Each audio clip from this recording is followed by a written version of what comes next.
अभी रिसेंटली इन्होंने जन्नत मिर्ज़ा और मतीरा हैं उनको भी नोटिस इशू करने ही वाले थे। इन मौसूफ की जो वजह शोहरत पहले शायद कुछ हो ना हो, लेकिन अब जो है वो डकी बाई थी। उनको मुअत्तल कर दिया गया, डिसमिस कर दिया गया। किन वजूहात पे किया गया, कुछ सब रूमर्स भी हैं कि इन्होंने किसी सरकारी जो पुलिस मुलाजमीन हैं उनके खिलाफ दरख्वास्तें ली थी, जिस बिना पर इनको जो है वो सीट से हाथ धोना पड़ा।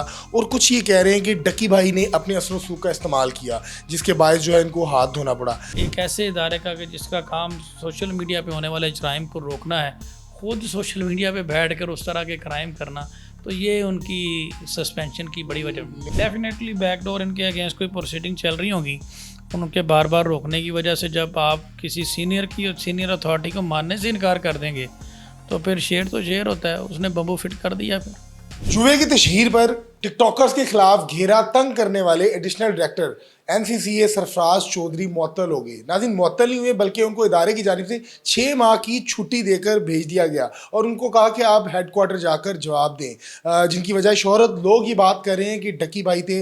अगर सोशल मीडिया पे हर एक दूसरी पोस्ट देखी जाए तो सरफराज चौधरी के साथ जो तस्वीर लगाई जा रही है वो डकी भाई की लगाई जा रही है। और नीचे कमेंट सेक्शन में अगर देखा जाए तो वहाँ लोग ये बात कर रहे हैं कि इन जनाब की, इन मौसूफ की जो वजह शोहरत पहले शायद कुछ हो ना हो, लेकिन अब जो है वो डकी भाई थी। उनको मुअत्तल कर दिया गया, डिसमिस कर दिया गया। किन वजूहात पे किया गया, और कुछ रूमर्स भी चल रहे हैं, कुछ सहाफ़ियों की बातें चल रही हैं, कुछ डकी भाई की बातें चल रही हैं कि किसने आखिर ये काम करवाया।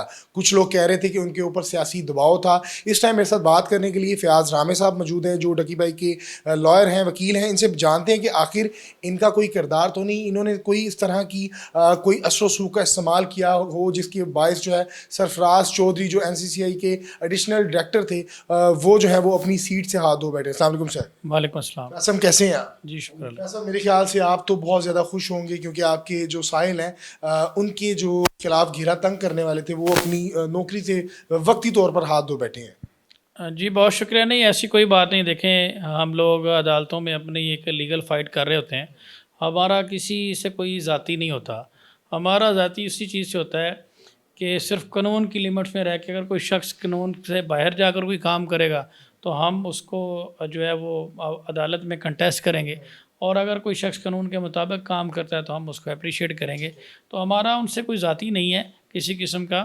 बाकी ये है कि मैं समझता हूँ कि ये जो एक डिसीजन लिया गया है अथॉरिटीज़ की तरफ से, ये बड़ा ज़बरदस्त किस्म का डिसीजन लिया गया और ये ज़रूरी था। अच्छा, कुछ सब रूमर्स भी हैं कि इन्होंने किसी सरकारी जो पुलिस मुलाजमीन हैं उनके खिलाफ दरख्वास्तें ली थी, जिस बिना पर इनको जो है वो सीट से हाथ धोना पड़ा।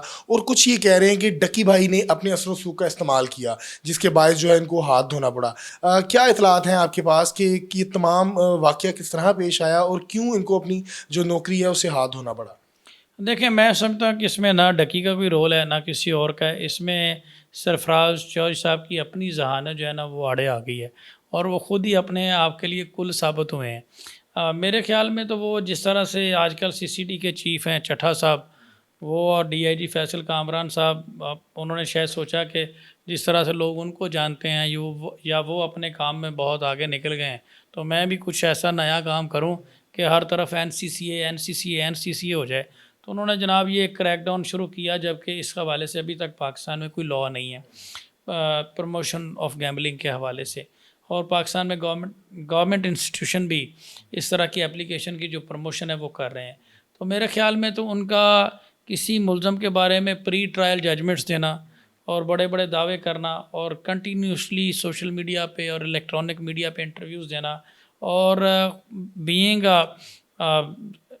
रिस्पॉन्सिबल ऑफिसर एक ऐसे इदारे का कि जिसका काम सोशल मीडिया पे होने वाले जराइम को रोकना है, ख़ुद सोशल मीडिया पे बैठ कर उस तरह के क्राइम करना, तो ये उनकी सस्पेंशन की बड़ी वजह। लेन देन का मामला तो नहीं सामने आ गया? देखें, ये 3-4 तरह की प्रजम्पशन सामने आ रही है। लेन देन के हवाले से भी बातें सामने आ रही हैं, उन्हीं के इदारे में से। जी, उन्हीं के इदारे में से ही। कंफर्म सोर्स नहीं है कि कंफर्म है? नहीं, कंफर्म नहीं है। अभी 3-4 तरह की चीज़ें सामने आ रही हैं। एक तो ये चीज़ आ रही है कि कोई लेन देन के मामला भी हो सकते हैं। ये चीज़ आ रही है कि ये कंटिन्यूसली इंटरव्यूज़ दे रहे थे, जिस पे हेड ऑफ़ डिपार्टमेंट की तरफ से इनको एक तरह से शो कॉज नोटिस दिया गया कि आप विदाउट परमिशन कोई ऐसी बात ना करें। फिर इन्होंने कुछ अपने कुलीग, अपने कुछ अफसरान को जो व्हाट्सएप ग्रुपों में से रिमूव कर दिया, जो एजेंसी के अपने कुछ होते हैं ग्रुप, जिस जो कि बड़ी वजह बनी इस चीज़ की। तो बाकी अभी रिसेंटली इन्होंने जन्नत मिर्ज़ा और मतीरा हैं उनको भी नोटिस इशू करने ही वाले थे, तो कहा यह भी जा रहा है कि उनका भी कोई बैकडोर कोई इन्फ्लुएंस हो सकता है या कोई ऐसा मामला हो सकता है। तो बहरहाल इसमें मेन चीज़ यही है कि सरफराज चौधरी साहब का अपनी लिमिट से बाहर निकल कर कानून को फॉलो ना करना और बार बार सुप्रीम कोर्ट के अहकामात की और दीगर लीगल जो हमारे रूल्स हैं उसकी वायलेशन करना। क्या ऐसा मुझे बताइएगा कि इतने बड़े रैंक के ऑफिसर को इस तरह हटाना और 6 माह की छुट्टी दे देना मेरे ख्याल से कोई मामूली सज़ा नहीं, बड़ी सज़ा है। और इस तरह इम्प्लीमेंटेशन होना कि डीजी ने ऑर्डर कर देना कि आप कल जो है वो हेडक्वार्टर आएँ और वहाँ के अपना जवाब दें, इसको किस तरह देखते हैं? देखें ये तो तभी होता है, देखें ऐसे नहीं होता, कोई भी इदारा किसी के अगेंस्ट एकदम से अपना कोई ओपिनियन नहीं बना लेता या फ़ौरन सस्पेंड नहीं कर देते। उससे पहले आपको वार्न किया जाता है, आपको शोकाज नोटिस दिया जाता है। डेफिनेटली बैकडोर इनके अगेंस्ट कोई प्रोसीडिंग चल रही होगी, उनके बार बार रोकने की वजह से जब आप किसी सीनियर अथॉरिटी को मानने से इनकार कर देंगे तो फिर शेर तो शेर होता है, उसने बम्बू फिट कर दिया फिर। तो क्या समझते हैं जो सरकारी सतह पर तो कहीं ये मुदाखलत नहीं की गई जिस तरह ये बड़े बड़े यूट्यूबर्स को हाथ डाल रहे हैं, और डेफिनेटली इन्फ्लुएंसर के तो ताल्लुकात हैं वो हुकूमतों के साथ भी हैं, बेशक अगर बात कीजिए सिंध हुकूमत, पंजाब हुकूमत, इनके साथ भी जो इंटरनल इनके ताल्लुकात होते हैं, तो इसमें से कोई मुदाखलत तो नहीं हुई? देखें यार, कानून से कोई बड़ा नहीं है। यहाँ पे जनरल मुशर्रफ साहब को भी 3 दफ़ा सज़ाएँ हुई, ठीक है, डेथ पेनल्टी अवार्ड की यहाँ की अदालतों में। कानून सबसे ज़्यादा ताकतवर है। जब आप कोई ऐसा एक्ट करेंगे जो लीगल पैरामीटर्स में नहीं आता तो फिर आप सबसे ज़्यादा कमज़ोर हैं। इन्होंने अगर इन्फ्लुएंसर के ख़िलाफ़ करना है, जिसके मर्ज़ी अगेंस्ट करें, अगर उसने कोई क्राइम किया उठा के लाएँ, मैं कैसे सस्पेंड हो सकते हैं मुझे बताएं। अगर किसी शख्स ने कोई कोई इवन कि आप ज़ाती रंजिश भी तो निकाली जाती है ना, लोग ताल्लुकात का बेस पे इस्तेमाल करते हैं और उसके अफसरान बाला को क्या है कि उनको बर्खास्त कर दिया जाता है, उनका तबादला कर दिया जाता है। हमने माजी में भी देखा बहुत सारे DPO चेंज हुए, SP चेंज हुए, SHO चेंज हुए, तो ज़ाती ताल्लुकात का इस्तेमाल किया जाता है ना कहीं ना कहीं। नहीं, अगर ज़ाती ताल्लुकात का इस्तेमाल होना होता तो फिर एक गैम्बलिंग के केस में 22 दिन का रिमांड ना मिलता और 7-7 दिन की डेटें पोस्ट रेस्ट बेल में ना पड़ती। 34 दिन हो गए हैं डकी को बिहाइंड द बार और अभी तक नीचे से बेल डिसाइड होने का कोई चांस नज़र नहीं आ रहा। अगर ज़ाती ताल्लुक होता तो इन्वेस्टिगेशन ऑफिसर 12 बजे रिकॉर्ड लेकर ना आता, सुबह 8 बजे पहुंचा होता। 12 बजे वो रिकॉर्ड लेकर आता है, अदालत कहती टाइम ख़त्म हो गया जुमे का दिन, अगले दिन जज छुट्टी पर चला जाता है। ज़ाती ताल्लुकात का नहीं, इसमें सरफराज चौधरी साहब की अपनी अकल, अपना इल्म, अपना शऊर ज़्यादा जो है ना वो आड़े आ गया, जिसकी वजह से उनका ये। सर मुझे लास्ट में बताइएगा कि डकी के वो जो पेनल कोर्ट लगी हैं वो क्या है और क्या उनकी अहमियत है कि 34 दिन हो गए हैं और अभी तक आप कह रहे हैं कि कोई ह्यूज उसने क्राइम नहीं किया, लेकिन अभी तक उसकी बेल नहीं हो सकी? सर वो जो सारी की सारी दफ़ात लगी हैं कानून के मुताबिक तो वो दफ़ात बनती ही नहीं है, वो सारी फ्रॉड के हवाले से है। फ्रॉड किसके साथ हुआ है? फ्रॉड के हवाले से कोई प्राइवेट कंप्लेनेंट नहीं है, किसके साथ हुआ है फ्रॉड? ठीक है, अब फ्रॉड तो उन लोगों ने किया जो गैम्बलिंग ऐप को चला रहे हैं। प्रमोशन वाले बंदे ने तो पैसे लेके प्रमोशन की, उसने डायरेक्टली किससे फ्रॉड किया है। फ्रॉड किसी के साथ हुआ नहीं है, कोई प्राइवेट कंप्लेनेंट नहीं है। दफ़ात आपने फ्रॉड की लगाई हुई है, एलिगेशन आपने प्रमोशन का लगाया हुआ है, इन्वेस्टिगेशन आप मनी लॉन्ड्रिंग की कर रहे हैं। मनी लॉन्ड्रिंग का आपके पास इख्तियार नहीं है। ये एक बेसलेस फाउंडेशन बनाने की कोशिश की जा रही है और आपके प्लेटफॉर्म से ये मैं बात आपको बता दूं, ये सारे के सारे अकाउंट भी अनफ्रीज़ हो जाएंगी और ये ड्यूरिंग रिकवरी कितने की मुझे लास्ट में ज़रा ये बता दीजिए, और कितने पैसे जो उनके फ्रीज है?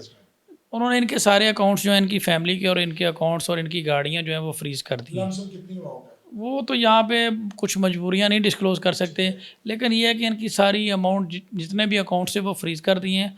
ऑफिशियली 10 करोड़ रुपए की जो रिकवरी है वो शो की है, बाकी चीज़ें जो हैं वो ब्लॉक कर दी हैं। डेफिनेटली बात है कि वो सारे पैसे तो नहीं उसने गेमलिंग से कमाए होंगे, बड़ी देर से डकी काम कर रहा है और इंसान है, वो उसे हो गया क्राइम और वो उसको बाद में शायद समझ आया, लेकिन कर दिया गया है। सरफराज चौधरी साहब जो है जिनको अपनी नौकरी से फिल वक्त के लिए मुअत्तल कर दिया गया है, इतलात के मुताबिक डिसमिस भी कर दिया गया है और इस टाइम जो है वो हेडक्वार्टर जवाब दे रहे हैं और 6 माह की छुट्टी पर उनको भेज दिया गया है। सरफराज चौधरी साहब जो एडिशनल डायरेक्टर थे, उनका कहना था कि अभी मैंने जो गेमलिंग की एप्स हैं उनके खिलाफ भी घेरा तंग करना था, उनको भी पकड़ना था, इन्फ्लुएंसर को भी पकड़ना था, लेकिन उससे पहले जो है वो मुझे इस सीट से हाथ धोना पड़ा, यानी कि उनको पीछे हटा दिया गया। अब कमेंट सेक्शन आपके पास है, बेहतर राय रखते हैं, आप बेहतर सोच सकते हैं। फ़याज़ रामे साहब का मौक़िफ़ आपके सामने रखा, डकी ने क्या किया, दूसरी जानिब जो दूसरे इन्फ्लुएंसर थे उनको भी नोटिस भेजे गए, रजब जो था वो मुल्क से बाहर चला गया और मेरे ख्याल से आने वाले दिनों में उसको भी बुलाया गया था, मदऊ किया गया था, लेकिन उनकी जानिब से एक बड़ा सख्त बयान आया था कि अगर वो खुद ना आया तो उसको इदारे लेकर आएंगे। अपनी राय से ज़रूर कहा कीजिएगा। मुझे दीजिएगा इजाज़त, अल्लाह ने के बाद।